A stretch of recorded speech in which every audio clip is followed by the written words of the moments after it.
যে গরু জবাই করছে এই জন্য ওনাকে গোস্ত দিব না, এরকম গরুর গোস্ত কাটাকাটি করছে এই জন্য ওনাকে গোস্ত দিব না। গরু যিনি জবাই করছে তিনাকে একটা হাদিয়া দিবেন।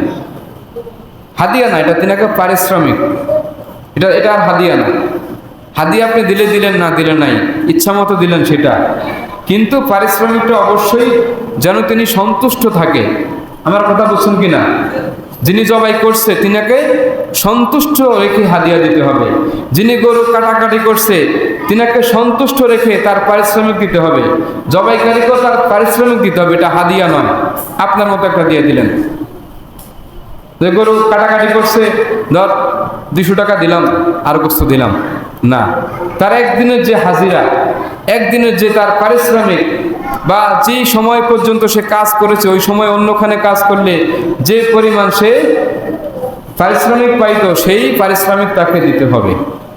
মহতারাম হাজিরিন, এরপর যদি আপনার মন চায় যে আমি পুরো গরুটাই দিয়ে দিব যে কাটাকাটি করছে তাকে, কোনো অসুবিধা নেই। যে ইমাম সাহেব জবাই করছে ওনাকে আমি আমার গরুর অর্ধেক দিয়ে দিব, কোনো সমস্যা নেই, কিন্তু আগে অবশ্যই পারিশ্রমিক দিতে হবে। অর্থাৎ কোরবানির পশুর গোস্ত পারিশ্রমিক হিসাবে দেওয়া যাবে না, হাদিয়া হিসাবে দেওয়া যাবে।